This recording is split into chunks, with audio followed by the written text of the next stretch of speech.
Hello friends, in today's video we are going to talk about the topic Application Load Balancer by AWS. In the previous video we discussed about Classic Load Balancer. It is one of the variant of Load Balancer in AWS. Today we are going to talk about Layer 7 Load Balancer, also known as Application Load Balancer. Now Classic Load Balancer is almost a legacy one, it's been deprecated. So AWS started adding most of its new features in ALB or Application Load Balancer. So let us see what is Application Load Balancer. Now, before we go any deeper into Load Balancer, you need to have a basic understanding about the 7 layers of OSI model. The lowest layer is the physical layer and the highest layer is the application layer. So Load Balancer basically works on 2 different layers. It can either work on layer 4, which is the transport layer, or it can work on layer 7, which is the application layer. Now, Application Load Balancer, as the name suggests, it works on layer 7, and the Classic Load Balancer, which we discussed earlier, works either on layer 4 or it can work on layer 7. That's a different variant of load balancer called Network Load Balancer. So that works on layer 4. So basically there are 3 different variants of load balancer in AWS. Now, even though Classic Load Balancer works on layer 4 layer 4 or layer 7, most of the new features are not being added there because, as we discussed, it's been deprecated. So many features of application level layer like route-based routing or host name-based routing is supported in Application Load Balancer. So what is the basic difference between the transport layer and the application layer? Transport layer basically describes the TCP connection between the client and the backend application, whereas the layer 7 describes the HTTP or the HTTPS connection between the client to the backend application and back to the client. So we will not go deeper into all these layers, but to understand load balancer, it's enough if you know the basic difference between how the layer 4 and layer 7 works and when to use what based on the use case. Now, before we go deep into path-based routing, which is one of the key features in Application Load Balancer, let's take a use case. Suppose you log in into an e-commerce website called Amazon and you have different sections, one section for clothes, one tab for shoes, and one tab for electronic items. And you must have heard the buzzword called microservices, right? So you have a different microservice for each business functionality. So when I click on apparels, it takes you to a microservice which deals with apparels. When I click on electronics, it takes the request to the server which deals with electronics. So say for example, let's take a use case where I click on the apparels website. So the URL changes to the domain name /apparels.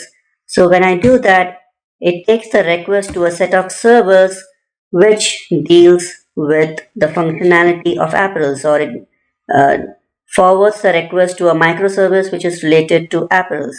Now when I click on the clothes website, so the URL changes from domain name /clothes, the load balancer transfers the request to the set of servers which is known to serve the request related to clothes, or in other words, it transfers the request to a set of microservice which is meant to render the information related to the clothes. So this is the real-time use case where a path-based routing comes into picture. Now let us log in into our AWS console and see a demo on this. You will get a much better understanding. I know for sure that you must be still confused looking at this diagram, but let's park your question and see a demo, and then you'll be much more clear on this path-based routing concept. So we have logged in into our AWS console. So let me go to the EC2 instance. So as you can see, there are 3 EC2 instances already running here. So I have created one EC2 instance which is hosting as a home page, another EC2 instance where I'm hosting an apparel image, and the third EC2 instance where I'm hosting a shoe image.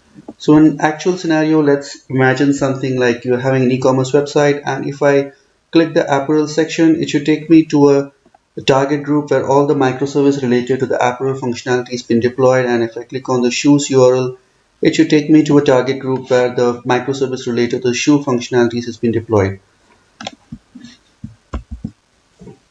So the DNS name should look something like this. So if I just give the DNS name, it should take me to the default EC2 instance. And if I give a DNS name followed by shoe in the URL, it should take me to the different EC2 instance where the shoe page is being hosted. And if I just give apparel in the URL, it should take me to a different EC2 instance where the apparel related image is being hosted.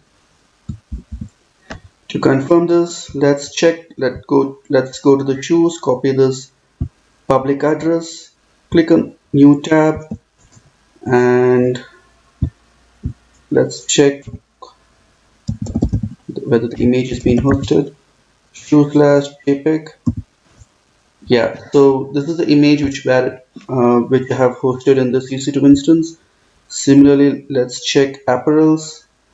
So I copy this EC2 instance slash apparel slash apparel.jpg. Oops, I'm sorry. GPT. And here you have a beautiful image which shows you the clothes section of your website. So this is a fairly simple example which would be very easy for you to understand. Now let's go to the next step. Let us create a target group for each of these EC2 instances. Let's scroll down and you should be seeing a target groups under load balancing column. Let's click this and click on create target group button.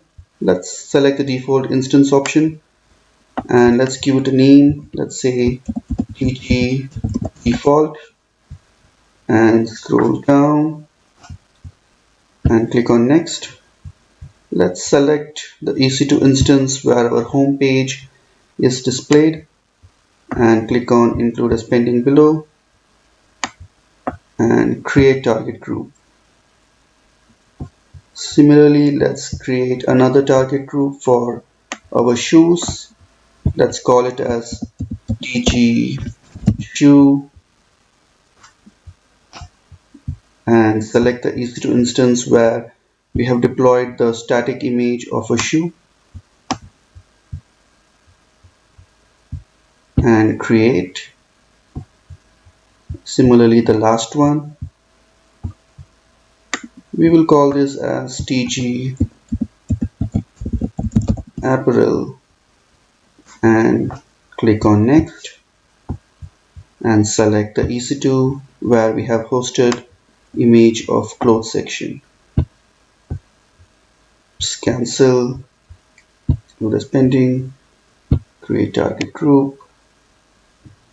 That's it. Now that our target groups are ready, let's go to a load balancer. Click on create load balancer and now we will select application load balancer. So click create here. Let's give some name. I'll call it as my ALP. Come down. Let us select the availability zones. You need to select a minimum of 2 availability zones. Let me select everything. Click. So let's ignore this warning. Next, let me select this allow HTTP security group. This will open the port 80 for our load balancer. Next, so here we will configure a default target group. So let me select existing target group and choose TG default from here. And is there anything? No. So let's go to the next screen. All right, review. We're all good here. So let's create. Let's revisit our load balancer. So the status provisioning, this will take some minutes at least to change the state to active. So now the state of this load balancer is active. So let's test our load balancer. Let me copy this DNS name and open a new tab and hit. So this is taking to the default EC2 instance. So this is working fine. So let us add some rules to test our path param functionality. Let's go to listeners tab and select View and Edit Rules. Click this plus sign here and insert rule. Add condition. Let's select path. We can also create condition based on the query string or HTTP header or the IP address. And if the value is star shoe star, then forward it to the target group TG shoe. Okay, so one condition is satisfied. Let's create another condition for apparels. Similarly, we'll select path and we'll write apparel star slash, then forward it to the target group where we have servers related to apparel functionality and click on save. So we have configured all our rules. So let's revisit our logic here. So we have tested the functionality. When we clicked on the DNS name, it is taking us to the home page. Let us test this functionality where we will give the DNS name followed by star shoe star, and then we will test the apparel. Let us give this shoes and apparel in the URL and see whether the load balancer is able to send the request to the corresponding target group. So let me edit the URL here. So let me add shoe/shoe.jpg. So this should take us to the EC2 instance where we have hosted our shoe image. Let us quickly cross check. So this is the IP address of the EC2 instance where we have hosted the shoe image, and the load balancer is able to send the request to the correct target group. Similarly, let us test our another logic. If the URL has apparel, then it should take us to the second EC2 instance and it should show an image like this. So let us test that. Let me click enter, and as you can see, it is forwarded the request to the target groups where we have attached the EC2 instance related to the apparel functionality. So this is a simple example of path-based routing, how load balancer sends the request to the corresponding target groups based on the path param, or it could be based on the IP address, host name, or the request param, could be anything. So that's it for today's video, guys. We have covered the topic of application load balancer. If you have liked this video, please like, share and comment, and keep waiting until we post our next video. Thank you and goodbye.